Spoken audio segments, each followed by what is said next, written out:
ഇത് കണ്ടോ കൂട്ടുകാരെ, എൻ്റെ കോഴികൾ, ചക്കിക്കോഴികൾ ആർത്തിയോടെ തിന്നത് എന്താണെന്നറിയോ? BSF ലാർവയാണ്. ഞാൻ ഉണ്ടാക്കിയതാണ്. ബുദ്ധിമുട്ടൊന്നുമില്ല കേട്ടോ.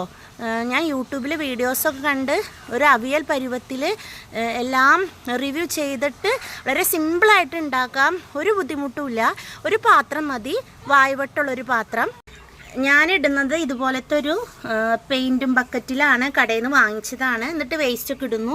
അപ്പോൾ ഈ പുഴുക്കൾ ഇതിന് മിക്സ് ചെയ്തിട്ട് ഉണ്ടാവുക. അപ്പോൾ നമുക്ക് ഇവരെ മുകളിലോട്ട് കിട്ടിയാലാണല്ലോ ഇത് വാരിയെടുക്കാൻ പറ്റുക. അപ്പോൾ നമ്മൾ ഇതിലോട്ട് ഒന്നെങ്കിൽ പഴകിയ കൊള്ളില്ലാത്ത അരിയോ തവിടുകളോ ചോറോ അല്ലെങ്കിൽ വെള്ളത്തിൽ കുതിർത്ത അരിയൊക്കെ ഇട്ട് കൊടുത്തു കഴിഞ്ഞാൽ പിറ്റേന്ന് ഇവർ മേളിൽ വന്ന് കിടക്കുക. കണ്ട എന്തോരാ നോക്കി, കണ്ടതേ, കണ്ടില്ലേ? ഇത് കോഴിക്ക് വളരെ നല്ലതാണ് കേട്ടോ. ഈ തവിടിട്ട് കൊടുക്കുമ്പോഴാണ് കേട്ടോ, അല്ലെങ്കിൽ അരി ഉണക്കരിയൊക്കെ പൊടിച്ചിട്ട് കൊടുക്കുമ്പോൾ മൂപ്പര് ഇതേ ഇങ്ങനെ മേളിലോട്ട് വരും. കണ്ടോ എന്തോരാ നോക്കി. എനിക്ക് കണ്ടിട്ട് കൊതിയായിട്ട് പാടില്ല. കണ്ടാ ഈ കൊതി എന്ന് പറഞ്ഞ കോഴികളെ സ്നേഹിക്കുന്നവർക്കൊക്കെ ഉണ്ടാവും കേട്ടാ. കണ്ട ഇത് ഭയങ്കര പ്രോട്ടീനാണ്. അപ്പോൾ ഇത് കോഴികൾക്ക് കൊടുത്താൽ പെട്ടെന്ന് വളരുകയും ചെയ്യും, മുട്ട ഉണ്ടാവുകയും ചെയ്യും.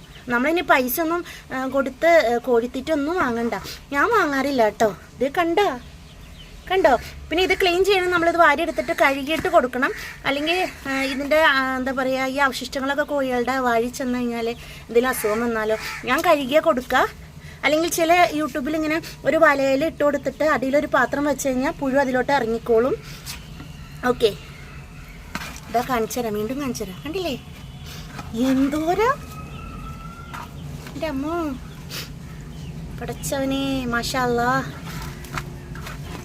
ഇതാ പുഴു ഇടുന്ന ഉളയനുണ്ടില്ലേ.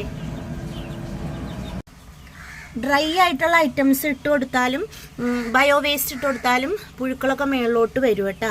ഞാൻ ഉള്ളിത്തൊണ്ട് ഇട്ട് കൊടുത്തപ്പോഴും മുട്ടത്തൊണ്ടൊക്കെ ഇട്ട് കൊടുത്തപ്പോഴും പിന്നെ പേപ്പറിൻ്റെ കഷ്ണമൊക്കെ ഇട്ട് കൊടുക്കാമെന്ന് വെച്ചാൽ വന്നിരുന്നോളും. നമ്മുടെ BSF ലാർവയുടെ മഹാസമ്മേളനം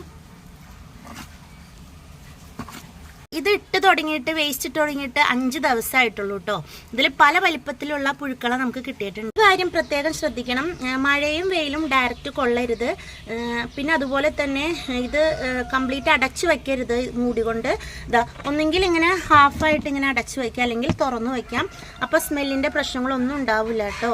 ലാർവേനെ എടുത്തു കഴിഞ്ഞിട്ടുള്ള ഇതിൻ്റെ വേസ്റ്റ് നല്ല വളമാണ്. നമുക്ക് ചെടികൾക്കും മരങ്ങൾക്കൊക്കെ ഇട്ട് കൊടുക്കാം. പിന്നെ മീനുകൾക്കും നല്ലൊരു തീറ്റയാണ്.